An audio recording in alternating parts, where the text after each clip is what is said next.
साथियों नमस्कार। जय भारत जय निताई। आज के इस वीडियो में मैं आपको बताने जा रहा हूं कि वास्तविक शिक्षा क्या है और शिक्षा का उद्देश्य क्या है। What is real education and what is the purpose of education. मित्रों, मैं आपको बताना चाहता हूं कि वास्तविक शिक्षा वह शिक्षा है जो हमें स्वतंत्र कर दे। The real education is one which makes us independent. अतः हमें ऐसी शिक्षा ग्रहण करना चाहिए जो हमें स्वतंत्र कर दे। स्वतंत्रता का अर्थ दो स्तर पे होता है। हमारे जीवन में दो पहलू होते हैं, एक होता है भौतिक पहलू और एक होता है आध्यात्मिक पहलू। We have two divisions of life, one is spiritual division, another is material division.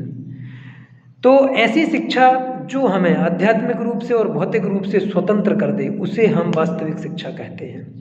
आजकल देखने में आ रहा है कि शिक्षा के नाम पे लोग केवल सूचनाओं को एकत्रित कर रहे हैं और उन्हें ना भौतिक स्तर से पता है कि भौतिक रूप से उन्हें क्या करना है, ना ही उन्हें आध्यात्मिक रूप से कुछ पता है कि आध्यात्मिक रूप से क्या करना है। और हम वास्तविक रूप से स्वतंत्र तब हो सकते हैं जब हम भौतिक रूप से और आध्यात्मिक रूप से दोनों तरह से स्वतंत्र हो। तो वास्तविक शिक्षा वह है जो हमें स्वतंत्र कर दे। भौतिक स्वतंत्रता और आध्यात्मिक स्वतंत्रता। भौतिक स्वतंत्रता का अर्थ है कि हम भौतिक रूप से समृद्ध हूँ, सशक्त हूँ, आर्थिक रूप से सशक्त हूँ। ये भौतिक सफलता अधिकतर दो स्तर पे देखी जाती है। एक होता है हमारा शारीरिक स्वास्थ्य और दूसरा होता है हमारा आर्थिक स्वास्थ्य। तो हमें ऐसी शिक्षा ग्रहण करनी है कि हम भौतिक रूप से, आर्थिक रूप से और स्वास्थ्य रूप से स्वतंत्र हो जाएं। तो ये है हमारा भौतिक आयाम। आध्यात्मिक आयाम है, वास्तव में हम सिर्फ यह भौतिक शरीर नहीं है, हम आत्मा हैं। तो हमें आत्म कल्याण के लिए भी वास्तविक शिक्षा की आवश्यकता होती है। भौतिक शिक्षा की आवश्यकता हम शिक्षकों के माध्यम से पूरी कर सकते हैं और आध्यात्मिक शिक्षा के लिए हमें गुरु की आवश्यकता होती है।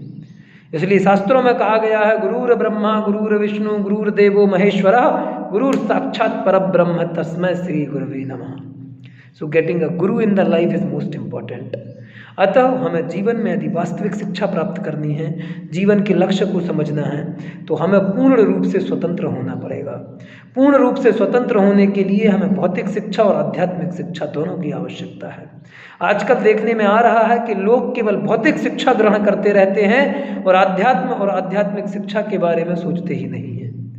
इसलिए अगर हमें वास्तविक शिक्षा को समझना है, शिक्षा के वास्तविक अर्थ को समझना है, तो हमें भौतिक शिक्षा के साथ साथ आध्यात्मिक शिक्षण पे बहुत बल देना चाहिए।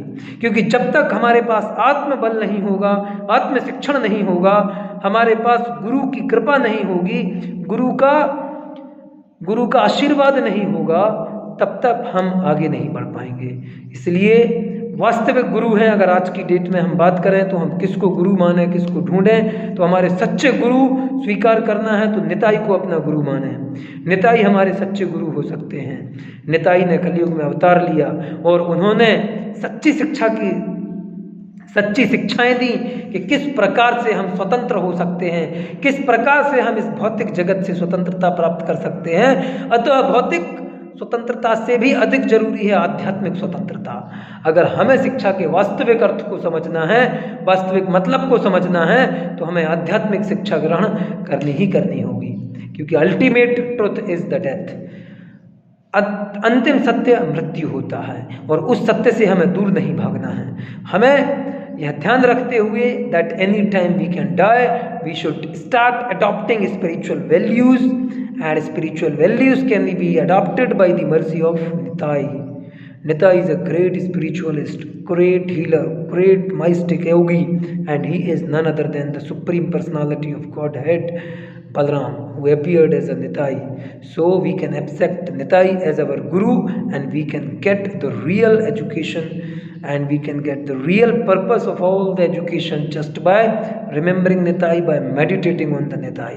So remember Nitai, meditate on the Nitai, accept Nitai as the Guru and make your life perfect and then make others' life perfect. So this is the real purpose of the education, to be independent and to make our life perfect.